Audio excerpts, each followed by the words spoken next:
This segment is sponsored by Life Strategies. We all would like to get the most out of our daily lives. So today, we're going to meet a life strategist who can give us a roadmap in several important areas: finances, relationships, emotions, and health. And today, we are joined by life strategist Antomius Wise, and he's actually going to explain how to bring value to society and create economic growth. Thank you so much for being here. Yes, thank you for having me. Appreciate it. Yes. Can we talk about the tax system to start? Ooh, yes, we can get, yes, let's get into it. Yes. Focusing on our financials today, what is the biggest myth about our tax system? Well, okay, well, let's go ahead and do a deep dive. Yeah. So the biggest myth in our society right now, especially when it comes to the tax system, you know, most people think it's rich versus poor, or black versus white, or man versus woman. It's simple. No, it's EIN versus Social Security number. Those that have an EIN, you have up to 475 deductions. Those that have using your Social Security number, you only have 8. So what does that tell you?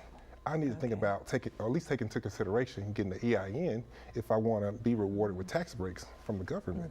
Yeah, that's a big difference in those two numbers there, yes, what the tax breaks are. Yes, especially for high W-2 earners. Yeah. You know. Oh, I'm glad you mentioned that. Okay, so if you are a high W-2 earner, what's the first stage to go on to create some wealth? Oh, yes. So as a high W-2 earner, the first stage of creating wealth is getting your own tax money back. People do not realize that. They seem, when you hear these gurus, speak about it, on the internet, YouTube, and other channels, they just almost like just quit your day job.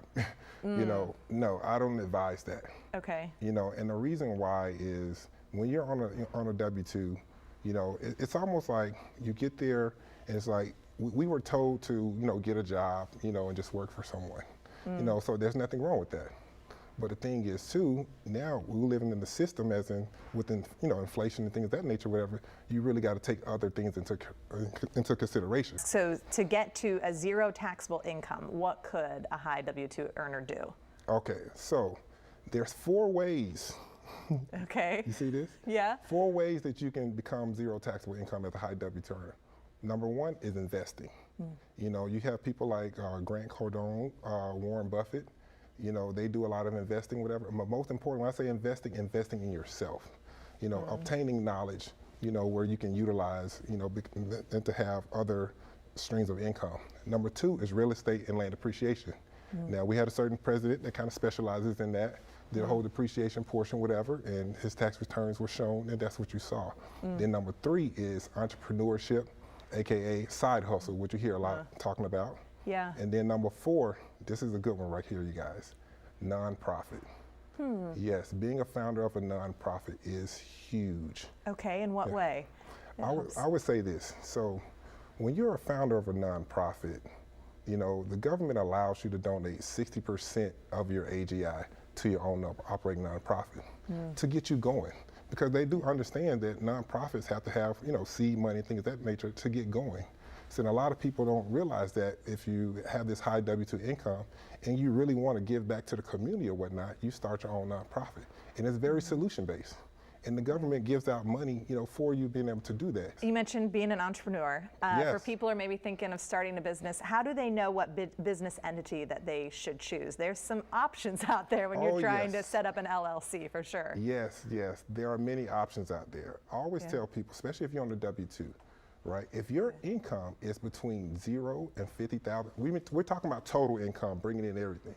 If it's between, basically you're starting off, and if it's between 0 and $50,000, you need to be a single member LLC. Okay. If you're in for your entrepreneur business, or in total? Okay. Not your day job, just total. Oh, total. Yeah, okay. Total. Yes. And the reason why is because now you're setting yourself up legally. You're going to pay the state their fees, things of that nature. That's the whole point about this, setting yourself up legally so you can get the deductions, whatever. If your income is between $50,000 and $300,000, you want to be a LLC taxed as an S corporation. Okay. Is it going to be a little bit more? Yes, it is. But guess what? There's a little bit more freedom as well. So a lot of people are going to fall into that portion. Now, when your income is like 300 plus, like a lot of my professional athletes that come through, have them to take into consideration LLC tax as a C corporation. C corporation. Okay. Yes. Okay. So with that, now you're going to put yourself in a position where you're locked in at a 21% tax rate. From that perspective. You have a bonus tip for everyone yes, out there yes, today, yes. right? What is this? What should we all be doing with our W-2s? So check this out. So for all the people that are at home, and if you're at work, next time you go on your break, I want you to pull out your W-2s. I want you to look in box 2 and box 17. You want to add those numbers together. That's what you're actually eligible for as a refund because you overpaid in taxes. So when you take that into consideration, what you want to do is like, you got to say to yourself, if your tax preparer or CPA is not developing you a strategy to get, that money back, you need to ask them, are you working for me or for the IRS? It's just that simple. Okay. And many times, many people leave a lot of money on the table. And I always advise, if you're bringing value to society, the government will reward you. So you got to get into a relationship with the government.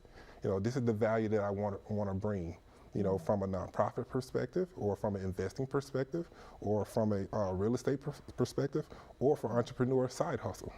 Getting into that relationship. And you got to bring value. And that's what any relationship that you go on in life is all about, bringing value.